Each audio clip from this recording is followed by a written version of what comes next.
Hello and welcome to the next in my series of the Echo Education cases.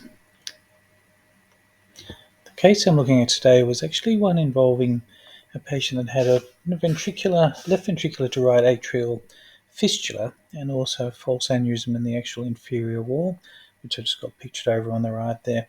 And this was all following a surgical mitral valve replacement a number of years earlier. In terms of the case background, I saw the patient as an 82-year-old. She actually had the valve replaced when she was 75 with a bioprosthetic mitral valve replacement, and she also had a bypass at the time as well. She had underlying mitral regurgitation and with mitral valve prolapse. At time of surgery, it was also known she did have quite severe calcification, which did extend into her myocardium. In the report, the surgical report, there was no suggestion of either infection or infarction at the time of surgery. With a post-operative assessment, though, it was detected a shunt at the time, and on cardiac MRI, a false aneurysm was detected arising from that inferior margin of the mitral valve replacement with a fistulous communication between the LV and the RA. At the time and also subsequently, the right atrial size and the PA pressure seemed to remain normal, so it was consistent the shunt was relatively small. She did have some increasing symptoms over time of shortness of breath, but she also did have relatively significant emphysema, and it was seen that there would be no particular value in actually closing it, even though it probably could be done either surgically or percutaneously. I just thought there was probably not actually a benefit to do so. On the first image here of the parasternal long axis, on first impression, you actually have a normal sized right ventricle, you have normal left ventricular function. You can see an abnormal appearance consistent with the prosthetic mitral valve. But other than that, nothing of great note jumping out. Zooming up again on the mitral valve, there doesn't appear to be any rocking or any particular issue in that respect.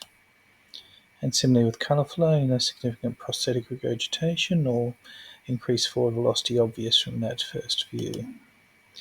In the short axis, though, I apologise for the suboptimal image quality here. In the short axis, the abnormal colour flow apparent over here, of which is indistinguished at this stage what it is.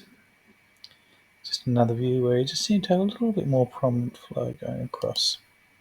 When you zoom up on it as well, there seems to be a channel of some sort of communication that does go down and across. Looking at the actual mitral valve, though, it looks fine, and nothing obvious particularly in the actual mitral valve itself in terms of prosthetic or particular paraprosthetic regurgitation there. But again, when I go up to there, I see that abnormal flow traversing across. And there's just another one just zoomed up a little bit more, of a bit more prominent flow. When I come now to the four-chamber view, the prosthesis leaflets look thin and quite mobile. Already, though, when you look across here, you seem to have an echo-free space here and going across in that direction there. Looking again at the colour flow, very, very trivial mitral regurgitation and nothing of any great significance there. But already you can see that shunting going across the fistula flow there. And then another one just focusing a little bit more on that flow, and then zooming up on the actual structure, where we can actually see that flow a little bit more pronounced of where it goes posteriorly in the view and then across to the left. These are just slightly different cuts, just trying to show different parts of that actual jet. Looking at the Doppler, though, the Doppler is not too intense, and so at the moment it's not looking too significant in size, but it does look fairly prominent, with a fairly wide relative vena contractor of that shunt there. Looking at the function appears fine, the cavity doesn't appear significantly dilated. When you come around to the two-chamber view, though, your attention goes over to the left here, where you have this apparent open communication and large echo-free structure.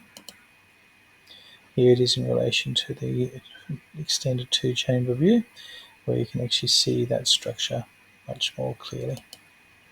And just zooming up on it there, It's not obvious significant flow in and out, but you can see flow at the bottom there, which is consistent with a relative course where this is definitely involved in that shunting flow that goes across towards the right atrium. It appears to wind around back into the infraceptal wall and through. And so it's almost 2 centimeters across and almost similar in height. And here's just a views between the 4 and 2 chamber view, which is really trying to open up that area there to see that relative shunting going across.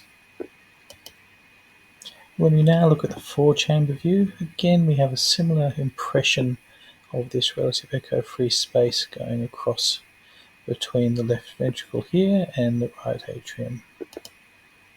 And we see that flow very nicely through there. Just zooming on that and just concentrating on that flow again. And again, trying to get some Doppler alignment, but relatively suboptimal. And this is just a short axis view as well in the subcostal view, also just showing part of that course of that jet. Given the nature of the flow, it's very difficult to get it all in one plane in truth. Thank you for watching my latest in this Echo Education series. I'm Marcus, Senior Sonographer from the Melbourne branch of Cardiovascular Services. Thank you again.